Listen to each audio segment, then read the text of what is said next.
कृपा करके दर्शन करके आप लोग चलते रहिए। कोई भी व्यक्ति रास्ते में नहीं बैठेगा। जो भगदड़ हुई है उसका किसी वीडियो में, किसी चैनल में कैजुअलिटी का कहीं जिक्र ही नहीं है। यहाँ पे लाशें पड़ी हुई थी, कोई पूछने वाला नहीं था। मलबे में से लाशें निकल रही थी। एक ट्रैक्टर भर करके यहाँ से कपड़े, लत्ते, चप्पल सब कुछ ले जाया जा रहा है।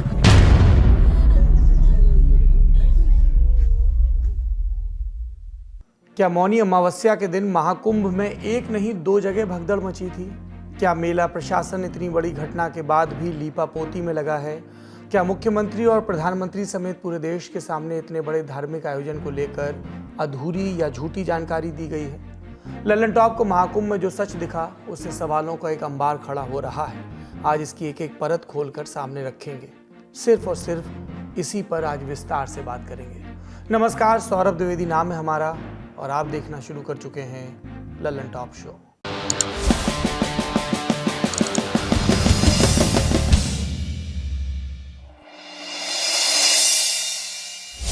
आप जानते ही हैं, 28 जनवरी की रात महाकुंभ मेला क्षेत्र में संगम नोस के पास भगदड़ मची थी।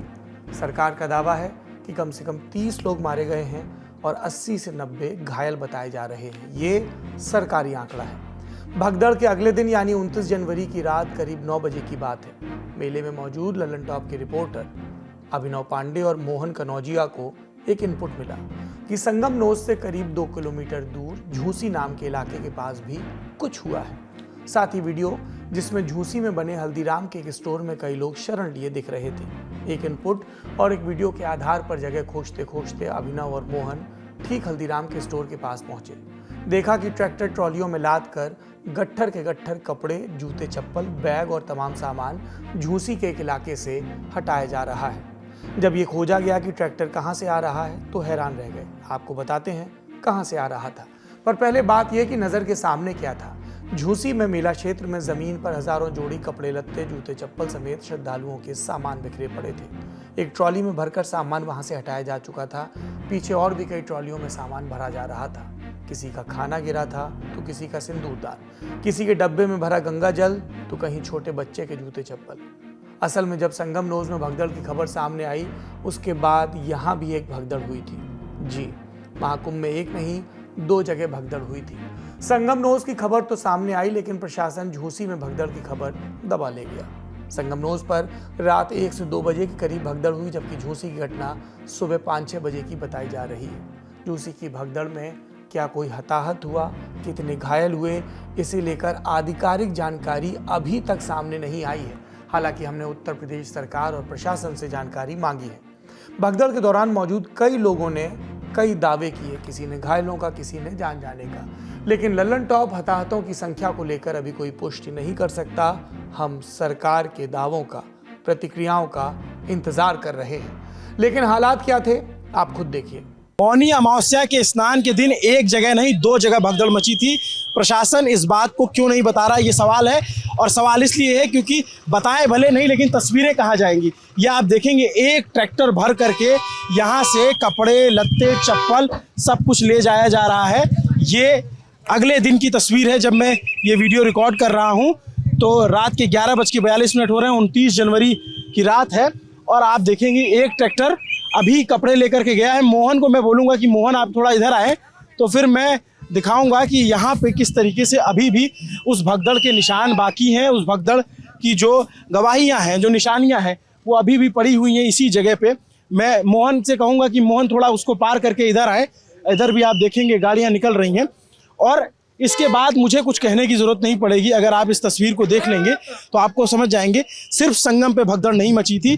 खबर जितनी भी चली वो ये कि संगम पे भगदड़ मची थी, लेकिन ये जो झूसी का इलाका है वहाँ पे भी भगदड़ मची थी। और उसके निशान आप देखेंगे, ये जूते, चप्पल, बैग, तमाम चीज़ें यहाँ पे बिखरी पड़ी हुई हैं। सफाई कर्मी लगे हुए हैं, उनको आप देखेंगे तो वो सफाई कर्मी यहाँ से चीज़ों को हटा रहे हैं। किन सबूतों के आधार पर यह बात सामने आई कि भगदड़ एक नहीं दो जगह हुई? पहला आधार हल्दीराम स्टोर के वीडियो। यहाँ भारी पुलिस फोर्स लगी थी। कुछ इन्फ्लुएंसर्स या सोशल मीडिया कंटेंट क्रिएटर्स भी लोगों की मदद करने में लगे थे, पर हाल क्या था आप खुद देखिए।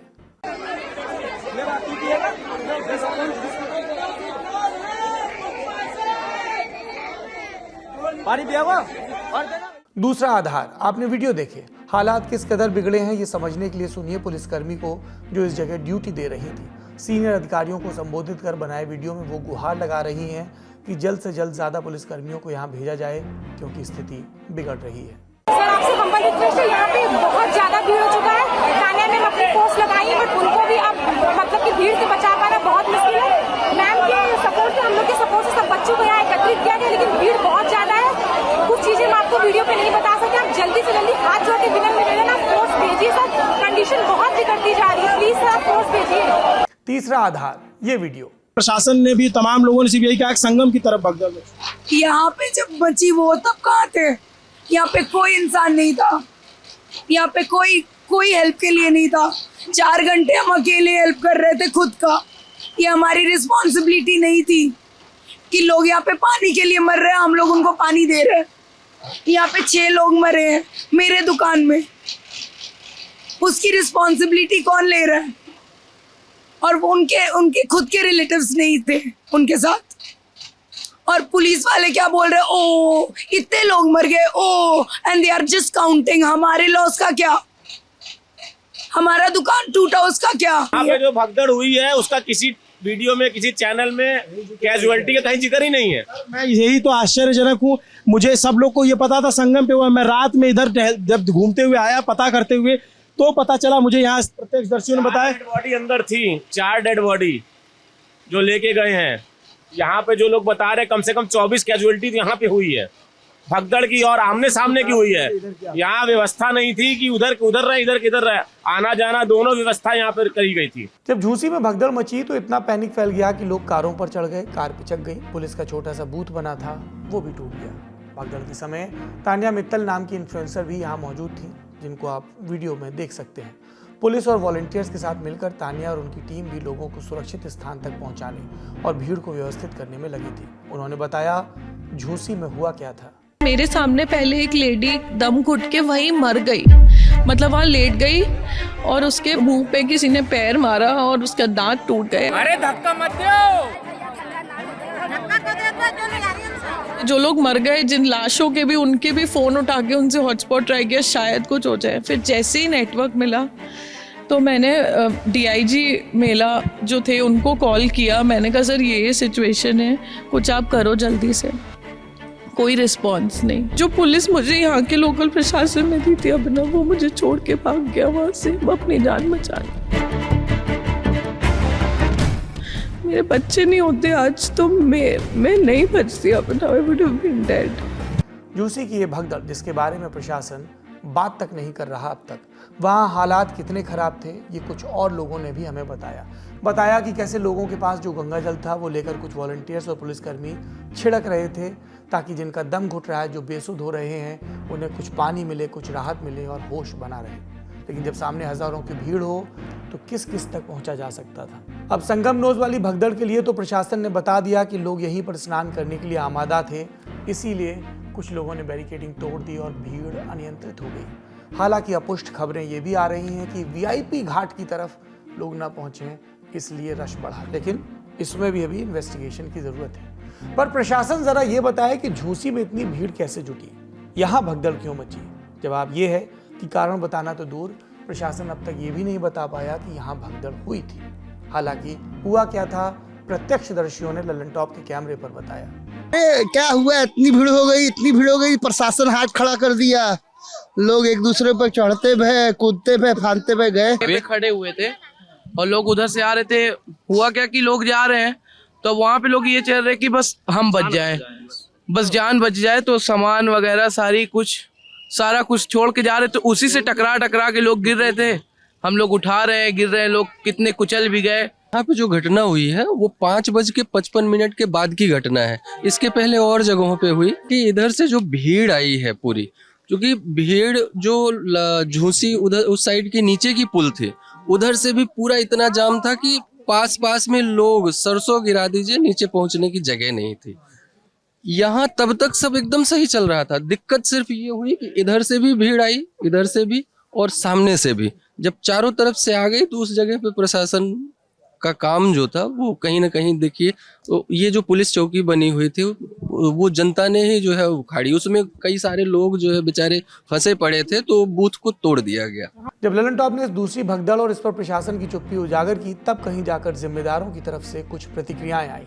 देखिए, आप जो ये वीडियो दिखा रहे हैं, जो इसके संबंध में पुलिस के पास ऐसी कोई इन्फॉर्मेशन नहीं है। इसमें जांच कराएंगे और जो भी फैक्ट्स हैं उसके बेसिस पे करेक्टिव एक्शंस जो है वो ली जाएगी। संगम के ठीक अपोजिट एरावत घाट के उस तरफ झूसी के पास में ये भगदड़ मची थी और चश्मदीदों ने बहुत कुछ बयान करा, हमारे कैमरे पे सब कुछ दर्ज है। क्या आप लोगों को इस विषय की जानकारी नहीं हो पाई? किसी ने पुलिस को रिपोर्ट नहीं किया। और देखिए, ये चूँकि 7.5-8 करोड़ लोग आए, इंडिविजुअली किसी के साथ कोई भी अगर एक्सीडेंट होता है तो और अगर पुलिस के इन्फॉर्मेशन है तो पुलिस तत्काल मौके पे पहुंचती है। बहुत जगह पुलिस मौके पे पहुंच के लोगों की जान बचाई है। आपने प्रशासन का रवैया देखा सुना, अब जरा प्रयागराज के मोतीलाल नेहरू मेडिकल कॉलेज की मोर्चरी की दीवार पर चिपकी इन तस्वीरों को देखिए। ये वो लोग हैं जिनकी भगदड़ में मौत हो गई और अब तक शवों की पहचान नहीं हो पाई। अपनों से बिछड़े लोग जगह जगह से इन तस्वीरों को देखने आ रहे हैं। लोगों की आंख में एक तरफ डर है तो दूसरी तरफ उम्मीद। डर कि कहीं भगदड़ की चपेट में आने से उनके अपने परिजन ना चले गए हों, कहीं उनकी तस्वीर न दिख जाए। उम्मीद कि यहाँ तस्वीर नहीं दिख रही है तो शायद जीवित हो। ऐसा ही हाल प्रयागराज के ज़्यादातर अस्पतालों और शव गृहों का है। एक महिला पोस्टमार्टम हाउस के बाहर घंटों से परिजन के शव का इंतजार कर रही है। न्यूज़ एजेंसी INS से बातचीत में उन्होंने कहा, अधिकारी उनकी मदद के लिए कुछ नहीं कर रहे। शव देने के लिए कोई 200 मांग रहा है तो कोई 600। उधर सोशल मीडिया अपनों को खोजने की गुहार लगाने वालों की अपील से पटा हुआ है। उनके माथे की शिकन से वहां के हालातों का पता चलता है।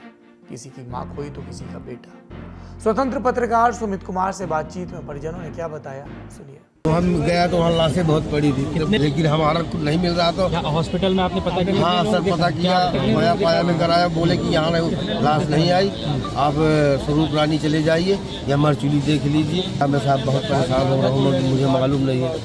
प्रशासन यहाँ मेडिकल में आके बोला किसी को कुछ, प्रेस वाला को कुछ नहीं बताना है यहाँ पर।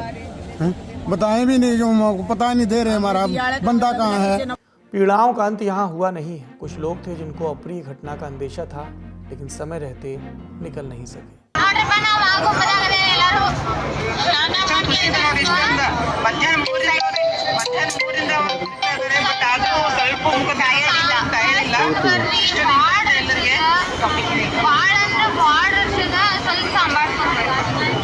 महाकुंभ में न आने की अपील करती ये मेघा हैं। वो कन्नड़ा में कह रही हैं, हम कुंभ मेले में हैं, यहाँ बहुत भीड़ है, इसलिए अगर संभव हो तो आने से बचें।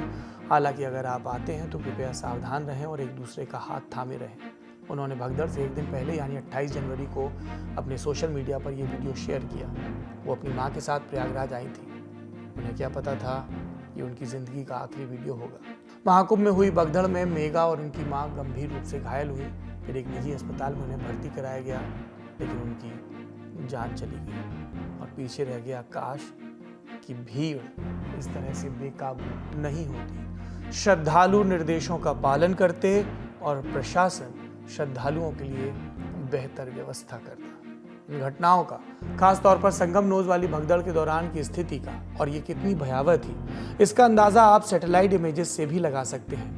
दाईं तरफ दिख रही तस्वीर संगम नोज से 17 जनवरी की है। बाईं तरफ वाली तस्वीर इसी जगह से 29 जनवरी सुबह 11 बजे की है। लाल घेरे में आप देख सकते हैं किस तरह 29 जनवरी को इसी जगह पर भीड़ बढ़ी। तटों से आगे नदी तक में भीड़ देखी जा सकती है। इन भगदड़ों से इतर मेला क्षेत्र से एक और खबर आई। 30 जनवरी को सेक्टर 22 में मेला क्षेत्र के कुछ पंडालों में आग लगी। हालांकि फायर ब्रिगेड मौके पर पहुंची और आग पर काबू पा लिया गया। राहत की बात यह है कि जहां आग लगी है वहां पब्लिक नहीं थी, इसलिए जनहानि नहीं हुई। आग किस वजह से लगी अभी तक साफ नहीं हुआ। पुलिस ने बताया 15 टेंट में आग लगी थी। ये टेंट एक्सेस रूट पर नहीं थे, इसलिए टीम को पहुंचने में थोड़ी सी देर हुई। हालांकि हालात अब काबू में है। 45 मिनट के आसपास एक सूचना प्राप्त हुई कि टेंट्स में आग लगी है। मौके पर आकर के देखा गया तो जो 15 टेंट थी इनके अंदर आग लगी थी, जिसपे फायर सर्विस ने त्वरित कार्रवाई करते हुए आग को बुझाया और नियंत्रित किया। एक्सेस रोड यहाँ पे नहीं थे, जिस कारण आने में थोड़ा सा तकलीफ हुई, परंतु अभी स्थिति अंडर कंट्रोल है और कोई भी जनहानि नहीं है, कोई भी सिंगल बर्न नहीं है। आग की घटना पर केंद्रीय मंत्री राजभूषण निषाद एक अलग ही थ्योरी लेकर आए कि कुछ लोग सरकार को बदनाम करने की नीयत से ये सब कर रहे हैं। बहुत बड़ी गैदरिंग है, बहुत बड़े भीड़ समूह रहता है, वहाँ पर थोड़ा बहुत कुछ लोग न्यूसेंस क्रिएट करते हैं। बहुत लोग इस उद्देश्य में लगे हुए रहते हैं कि किस तरह से सरकार को बदनाम किया जाए, और इसके कारण बहुत सारे लोग अफवाहें भी फैलाते हैं, और जिसके कारण कभी कभी भगदड़ मचता है। सरकार मजबूती के साथ, आप जानते हैं कि हमारे उत्तर प्रदेश की सरकार कितनी संवेदनशील है, देश की सरकार कितनी संवेदनशील है, और जो भी समस्याएं हैं उसको हम लोग सॉर्ट आउट करने में लगे हुए हैं। आगे ऐसी घटना ना हो, इसको भी ध्यान में रखा जा रहा है। भगदड़ के बाद से बयानों का सिलसिला भी जारी है। ज्योतिषपीठ के शंकराचार्य अविमुक्तेश्वरानंद सरस्वती ने बड़ा बयान दिया। कहा जो कुछ हुआ उसके लिए पूरी तरह से उत्तर प्रदेश की सरकार जिम्मेदार है। सत्ता में बैठे लोगों को नैतिक आधार पर इस्तीफा देना चाहिए। उन्होंने ये भी कहा कि जब इतनी बड़ी संख्या में लोगों को आमंत्रित किया गया था तब उनके लिए उचित इंतजाम क्यों नहीं किए गए। अविमुक्तेश्वरानंद लगातार मोदी सरकार की आलोचनाओं को लेकर भी पहले भी खबरों में रहे हैं। उधर उत्तर प्रदेश के पूर्व मुख्यमंत्री और समाजवादी पार्टी के मुखिया अखिलेश यादव ने भी सोशल मीडिया साइट्स पर लिखा कि सरकार को चाहिए कि बिना टालमटोल के मृतकों और घायलों का ठीक आंकड़ा बताए। बयानों का सिलसिला जारी है, लेकिन हम खबर को आगे बढ़ाते हैं और आपको एक बहुत जरूरी खबर बताते हैं। महाकुंभ से जुड़ी ये खबर है, गौर से सुनिए। प्रशासन ने मेले के नियमों को लेकर बदलाव किए हैं। 5 बड़े बदलाव हैं। पहला, मेले में आने और जाने के रास्ते अब अलग कर दिए गए हैं। आप जिस रास्ते से जाएंगे उससे वापस नहीं आएंगे। इससे भगदड़ की स्थिति को रोकने में मदद मिलेगी आगे के स्नानों में। दूसरी बात, मेला क्षेत्र को नो व्हीकल जोन घोषित कर दिया गया है, यानी यहाँ पर किसी भी किस्म का वाहन, दुपहिया या 4 पहिया नहीं ले जाया जा सकता। तीसरी बात, प्रयागराज शहर में 4 पहिया वाहनों की बाहर से एंट्री पर फिलहाल रोक लगा दी गई है।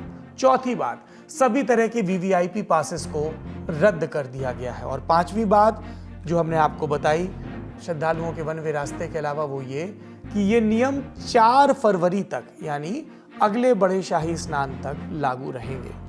मेरी आप लोगों से ये गुजारिश है, मैं आपकी श्रद्धा, आपकी भक्ति का सम्मान करता हूँ। जो बात हमने अपने परिजनों से कही, अपने घर वालों से कही, अपने माता पिता से कही, वही आपसे कह रहा हूँ।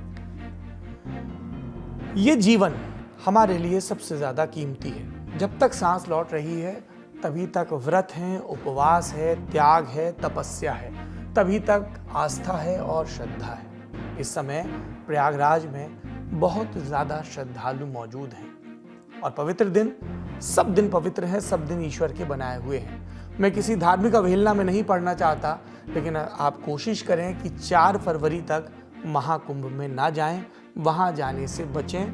उसके बाद की स्थिति के बारे में हम आपको बताते रहेंगे और आप तब जाकर स्नान कर सकते हैं, अपने हिस्से का पुण्य अर्जित कर सकते हैं। ये तो पहली बात हो गई, घर वालों से कही, आप हमारे परिवार का हिस्सा हैं, आपसे भी कह रहे हैं। दूसरी बात, प्रशासन जिन नियमों का लगातार ऐलान कर रहा है उनका पालन करें। यदि वो आपसे कह रहे हैं कि इस रास्ते से जाइए, इससे नहीं, तो वो बात माने। यदि वो आपसे कह रहे हैं कि घाट के पास ना सोएं, ना रुकें, तो फिर उस बात को मानिए, क्योंकि आप वहाँ अकेले नहीं हैं। ये महाकुंभ है, करोड़ों श्रद्धालु पहुँच रहे हैं। यदि सब अपनी मनमानी करेंगे तो कितना भी फोर्स लगा हो, कितनी भी पुलिस हो, कितना भी प्रशासन हो, वो आपको काबू में नहीं कर पाएंगे। तीसरी बात, सरकार की आलोचना हो रही है और ये हमारा काम है, सरकार के कामों पर निगहबानी रखना, और हम उससे चूकेंगे नहीं। लेकिन आप लोगों को भी ये ख्याल रखना होगा कि मेले के प्रबंधन में जो कर्मचारी लगे हैं, चाहे पुलिस के हों, चाहे नागरिक प्रशासन के, वो रात दिन काम कर रहे हैं। तो उनसे जबरन भिड़ने के बजाय या उनके नियमों को, उनके निर्देशों को ना मानने के बजाय यदि आप पालन करेंगे तो ये व्यवस्था के लिए ज़रूरी होगा। हम जानते हैं कुंभ में भगदड़ हुई है, हम जानते हैं कि इसमें प्रशासन की लापरवाही भी है, पुख्ता इंतज़ाम नहीं हुए।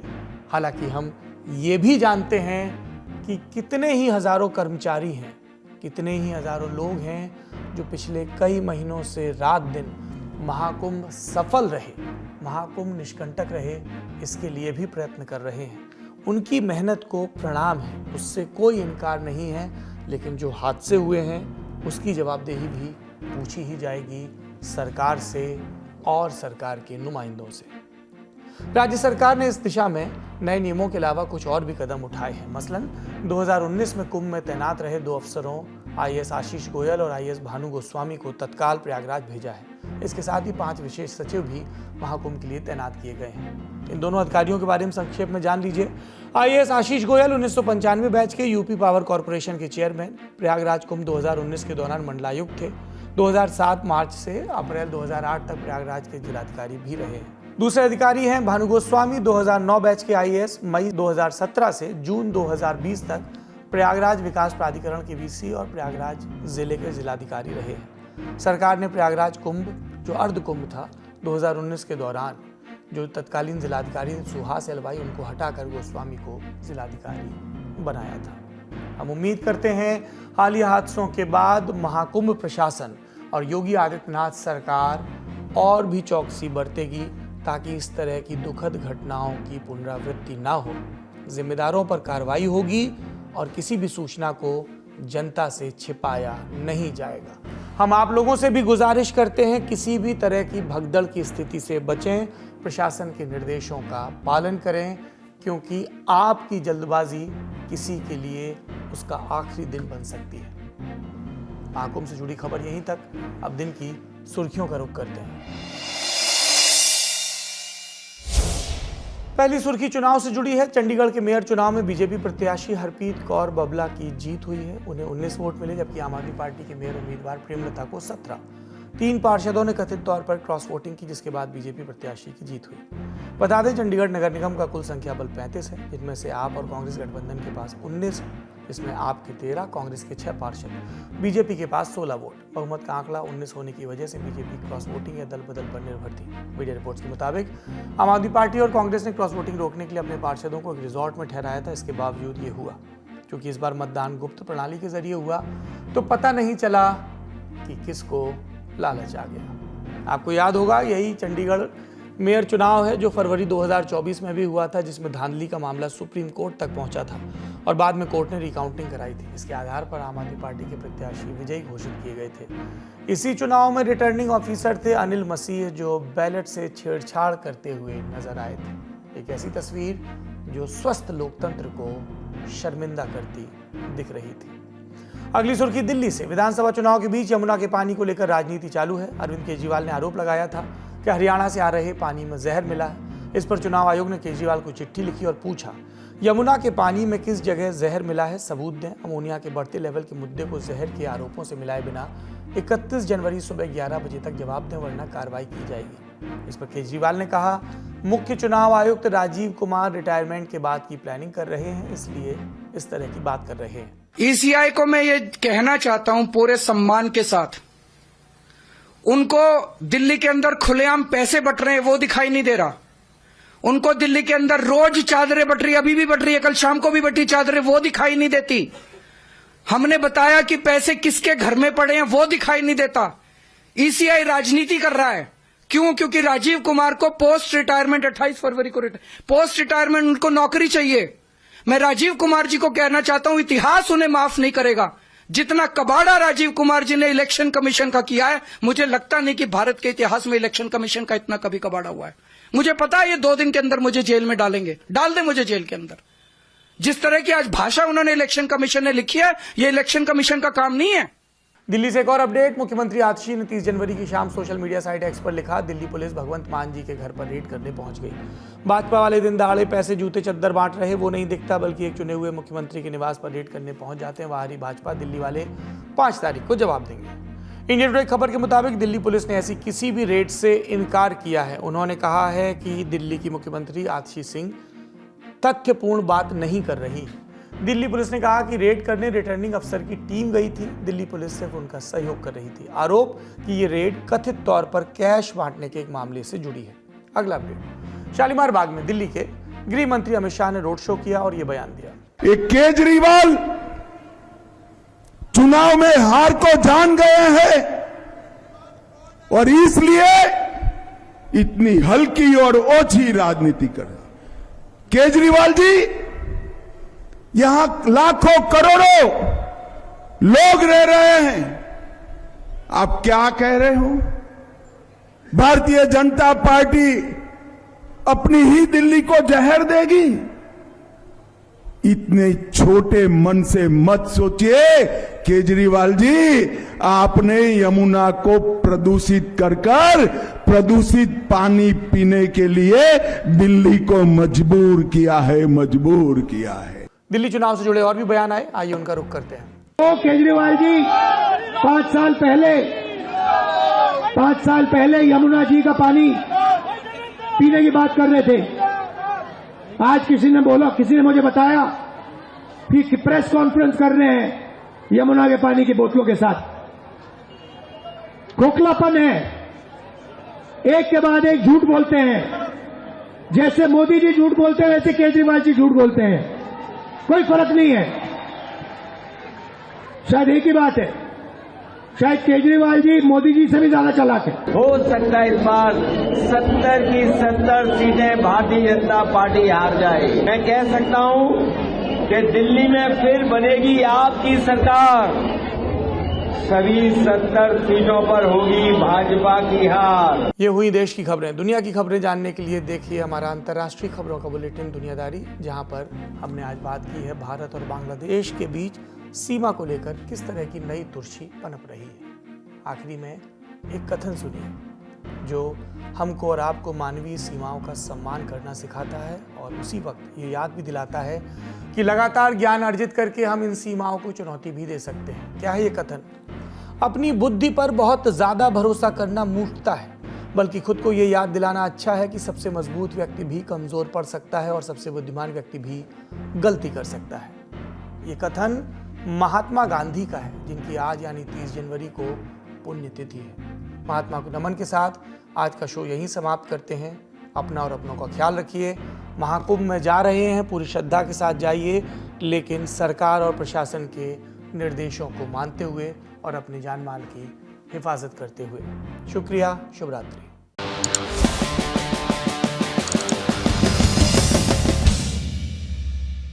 माजी भी अब उदास है मेरे हाल की तरह, माजी भी उदास है मेरे हाल की तरह, ये साल भी गुजर गया हर साल की तरह। जसुदा जन्म हुआ पागा वाली रात। अच्छे कर्म करो बेटा, दुनिया याद नहीं रखेगी, दुनिया गोली मार देगी।